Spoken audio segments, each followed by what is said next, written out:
সাম্প্রতিককালে শহর কলকাতায় একটার পর একটা দুর্ঘটনার ঘটনা ঘটে এসেছে, যেখানে কিনা একেবারে অগ্নিকাণ্ডের মতন ঘটনা বারে বারে সামনে এসেছে। সেখানে সাধারণ মানুষ থেকে শুরু করে সকলে ক্ষতিগ্রস্ত এবং প্রাণহানিরও ঘটনা ঘটেছে। এবার কলকাতা পুরসভার তরফ থেকে তৎপর। এবার দেখা গেল কলকাতা পুরসভাতেই একেবারে নিরাপত্তার দিকে মাথায় রেখে মক ড্রিলের প্রশিক্ষণ দেওয়া হলো। কার্যত সাধারণভাবে যদি প্রাথমিকভাবে আগুন লাগে কোথাও, সেখানে কিভাবে আগুন নেভানো যায় সে প্রক্রিয়া কার্যত শেখানো হলো কলকাতা পুরসভার কর্মীদেরকে। এবং আপনাদেরকে দেখাবো ঠিক কিভাবে প্রশিক্ষণ দেওয়া হলো কলকাতা পুরসভার মধ্যেই।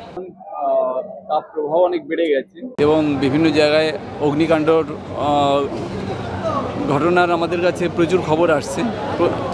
তার ফলে আমরা আমাদের যে সম্পত্তি এবং আমাদের হিউম্যান রিসোর্সেস তাদের কিভাবে সেভ করতে পারি এবং তারাও কি করে আরও বেটার আমাদের এই যে সমস্ত ইনস্টলেশন বিভিন্ন জায়গায় রয়েছে অগ্নি নির্বাপক যন্ত্রগুলো, সেগুলো কীভাবে ব্যবহার করতে পারে, তার জন্য আমরা এই অ্যাওয়ারনেস ট্রেনিংয়ের ব্যবস্থা করেছি। অনেকে জানে, অনেকে জানে না।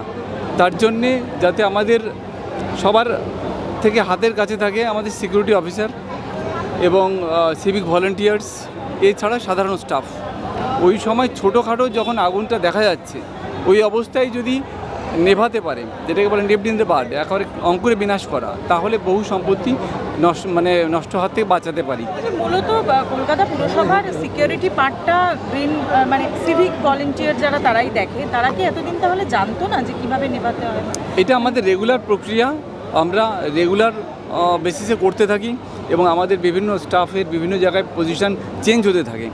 তার ফলে তারা যদি আরও বেটার ইনফর্মড হয়, ট্রেন্ড হয়, তার জন্য এটা নিরন্তর প্রয়াস। যে কলকাতা পুরসভাতে কি পর্যাপ্ত অগ্নি নির্বাপক ব্যবস্থা আছে? আধুনিক ফায়ার ফাইটিং সিস্টেম কি আছে বা ফায়ার অ্যালার্ম আছে বিভিন্ন বিভাগে? হয়তো আমাদের ইলেকট্রিক্যাল ডিপার্টমেন্ট আছে, এই ব্যাপারটা তারা করে, চেক করে।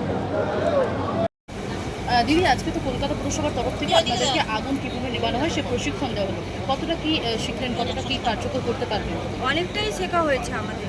মোটামুটি আমাদের এই ট্রেনিংটা অনেক আগেও দেওয়া হয়েছিল, এখন এটা রিমাইন্ডেড করা হয়েছে বলে আমরা আরও বেশি শিখতে পেরেছি। ভবিষ্যতে যদি এরকম অগ্নিকাণ্ডের ঘটনা ঘটে, সেক্ষেত্রে তো আগুন নেভাতে পারবেন? হ্যাঁ, সেই ক্ষেত্রে তো আমরা যে প্রশিক্ষণটা আমাদের দেওয়া হলো, মোটামুটি অনেক ভালোই সেই প্রশিক্ষণটা দেওয়া হয়েছে। আর আগামীকাল যদি এরকম পরিস্থিতি হয়, তাহলে আমরা এই পরিস্থিতি মোকাবিলা করতে পারবো। এর আগে কখনো আপনাদেরকে এই প্রশিক্ষণ দেওয়া হয়েছিল? হ্যাঁ, দেওয়া হয়েছিল। আমাদের এর আগে উত্তম মঞ্চে এই ট্রেনিংটা দেওয়া হয়েছিল। কলকাতা পুরসভার তরফ থেকে? হ্যাঁ, কলকাতা পুরসভার তরফ থেকে। কিন্তু বিভিন্ন জায়গায় আমরা দেখতে পাচ্ছি এই সময়ে অগ্নিকাণ্ড ঘটছে এবং সম্পত্তি এবং লাইফ লস হচ্ছে।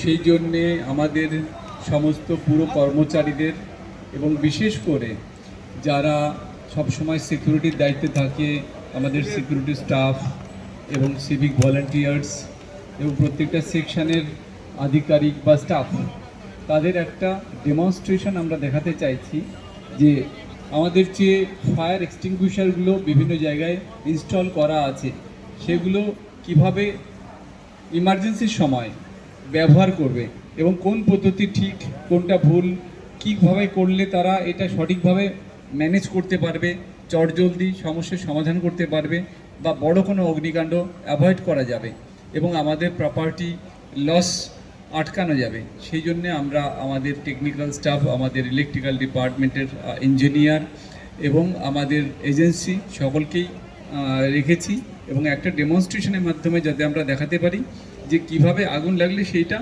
কিভাবে সেটাকে নিভাবে এবং সমাধান করবে।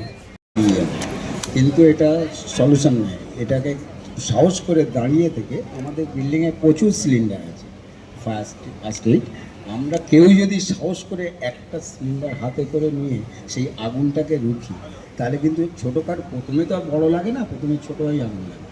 সেইটাকে যদি আমরা চেষ্টা করি তাহলে আগুন নিয়ন্ত্রণে চলে আসে এবং আগুন নিভে যাবে। আমরা চেষ্টা করি যে কীভাবে পালিয়ে নিজের জীবন না চলে, আমরা কিন্তু কেউ চেষ্টা করি না যে ওই আগুনটাকে কীভাবে নেভাবো।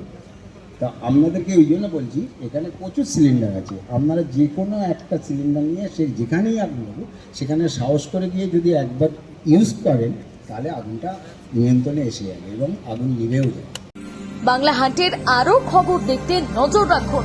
বাংলা খবর মানেই বাংলা হান্ট।